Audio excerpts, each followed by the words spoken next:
तो चलिए ग्राफिक्स के जरिए अहम जानकारियां भी आपको बता देते हैं। देखिए, हाफिज सईद को बड़ा झटका लगा है सैफुल्लाह की मौत के बाद, क्योंकि लश्कर का मोस्ट वांटेड आतंकी मारा गया है। लश्कर कमांडर सैफुल्लाह खालिद की हत्या कर दी गई। सैफुल्लाह पाकिस्तान के सिंध में मारा गया है। नेपाल में टेरर फंडिंग का इंचार्ज था सैफुल्लाह। इसके साथ ही आरएसएस मुख्यालय पर हमले का मास्टरमाइंड था सैफुल्लाह। हाफिज सईद सैफुल्लाह को गाजी बुलाता था। तो देखिए, हाफिज सईद के गाजी सैफुल्लाह खालिद को ढेर कर दिया गया। विस्तार से जानकारी के साथ मेरे सहयोगी रमेश हमारे साथ जुड़ गए हैं। रमेश, देखिए, पाकिस्तान में आखिरकार एक और झूठ बेनकाब होता हुआ सैफुल्लाह खालिद की वहां पर मौजूदगी थी, और ये जानकारी सामने निकल कर आ रही है कि सैफुल्लाह खालिद को ताबड़तोड़ गोलियां यहां पर अज्ञात हमलावरों की तरफ से बरसाई गई हैं। क्या कुछ जानकारियां पाकिस्तान से आ रही हैं? देखिए, सबसे बड़ी राहत की खबर है कि भारत का एक मोस्ट वांटेड जो आतंकवादी था वो मारा गया है। दूसरी बात कि एक बार फिर ये मोहर लगी है कि आतंकवाद का जो घर है वो पाकिस्तान में है। तीसरी बात कि जिस तरीके से ये आतंकवाद फैलाते हैं, पूरा आप देखिए कि पूरा टेरर फंडिंग जो थी नेपाल से करता था सैफुद्दौला, और वो वहाँ पे नागरिक की तरह रह रहा था। विनोद कुमार के नाम से उसने एक नेपाली महिला से शादी किया था और लगातार वहाँ से फंडिंग कर रहा था, वहाँ से साजिश कर रहा था। पर पिछले कुछ दिनों पहले ही वो नेपाल से पाकिस्तान आया था, पाकिस्तान के सिंध प्रांत में रह रहा था, और जैसे ही आप देखिए कि तमाम इस तरह के लोगों के अपराधी जो दुश्मन होते हैं, तमाम गैंग जो होते हैं, उसमें इनके गैंगवार में इनके ऊपर हमला हुआ है और सैफुद्दौला मारा गया है, और उसकी पूरी पुख्ता सबूत है भारत सरकार के पास। तो इससे कहीं ना कहीं एक बार फिर से जो पाकिस्तान का आतंकवादी चेहरा था वो पूरे विश्व के सामने आया है। पूरा विश्व एक बार फिर ये जानता है।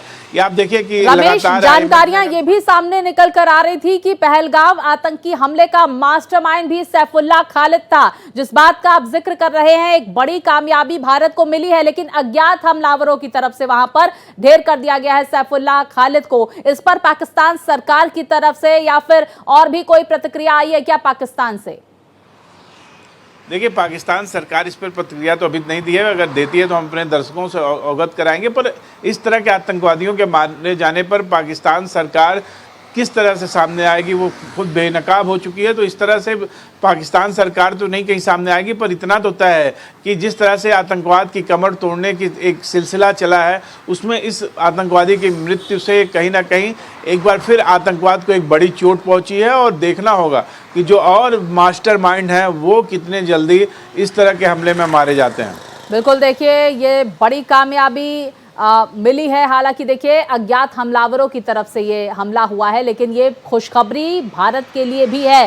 सैफुल्लाह खालिद, जिसने भारत में कई आतंकी हमलों को अंजाम दिया था, उससे अज्ञात हमलावरों ने ढेर कर दिया। ये जानकारी रमेश सामने निकल कर आ रही है कि सिंध प्रांत में सैफुल्लाह को गोली मारी गई है। हमलावरों की क्या कुछ संख्या थी, कितने बजे गोली लगी, इसको लेकर क्या कुछ जानकारियां सामने निकल कर आ रही हैं क्या? और क्या सैफुल्लाह के अलावा भी कुछ और आतंकी मारे गए हैं वहां पर?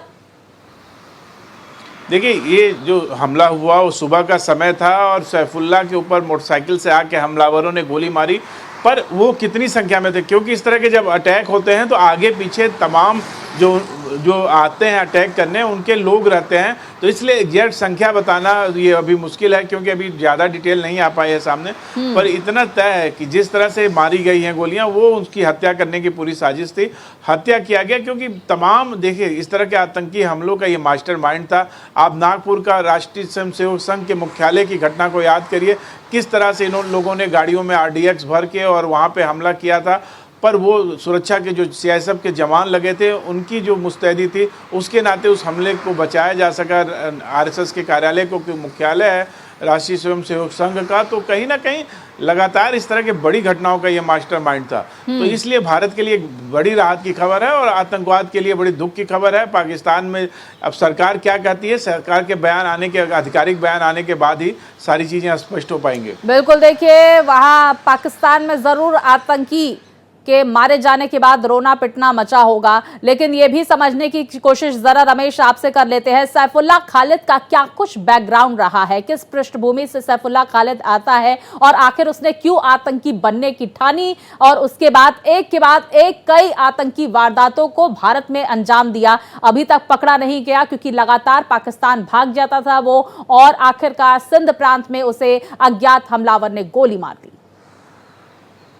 देखिए, भारत में हमला करने के बाद वो लगातार नेपाल में रहता था। हाँ। और बहुत मतलब डाउन टू अर्थ रहता था, लो प्रोफाइल में रहता था और नाम बदल के रखता था। उसके जितने दस्तावेज हैं नेपाल के वो सब विनोद कुमार के नाम से हैं। तो कहीं ना कहीं लो प्रोफाइल में होने के नाते और लगातार आप देखिए कि वहाँ नेपाल में रहते हुए इसने नेपाल की महिला से शादी किया था, तो कहीं ना कहीं उसके नाते वो नेपाल के नागरिक के तौर पर रह रहा था। नेपाल में स्लीपर सेल जो थे, जो फंडिंग था, जो कलेक्शन था, उसको का एक इकट्ठा करता था, साथ ही साथ साजिश रचने का मास्टरमाइंड था। तो तमाम साजिशें जो आतंकवाद को लेकर भारत के खिलाफ होती रही हैं, उसमें वो मास्टरमाइंड था, भारत के लिए मोस्ट वांटेड था सबसे बड़ी बात। और वो वहाँ से नेपाल से जब पाकिस्तान जाता है, सिंध प्रांत में जब रहना शुरू करता है, तब जाके उस पर हमला होता है और वो मारा जाता है। तो कहीं ना कहीं भारत सरकार के लिए बड़ी राहत की खबर है कि इस तरह के जो मोस्ट वांटेड आतंकी हैं, जिनको भारत सरकार तमाम सालों से खोज रही है, वो बिल्कुल देखिए रमेश, जैसी करनी वैसी भरनी, और यही वजह है कि सैफुल्लाह को सरेराह गोली मारी गई। एक के बाद एक ताबड़तोड़ गोलियां सैफुल्लाह खालिद पर बरसाई गई। भारत के लिए राहत भरी खबर इसे कहा जा सकता है, क्योंकि एक और आतंकी ढेर कर दिया गया है अज्ञात हमलावरों की तरफ से। पाकिस्तान की तरफ से इस पर क्या प्रतिक्रिया आती है, यह भी देखना महत्वपूर्ण होगा। फिलहाल जानकारियों के लिए आपका बहुत शुक्रिया। तो हाफिज सईद को देखिए बड़ा झटका लगा है। हाफिज का गाजी मार गिराया गया। हाफिज सईद सैफुल्लाह को गाजी बुलाता था, तो मिट्टी में मिला सैफुल्लाह, हाफिज को बड़ा झटका। तो आतंकी सैफुल्लाह खालिद ढेर कर दिया गया, मिट्टी में मिला दिया गया है। हालांकि देखिए अज्ञात हमलावरों की तरफ से ये हमला सैफुल्लाह खालिद पर किया गया है पाकिस्तान के सिंध प्रांत में।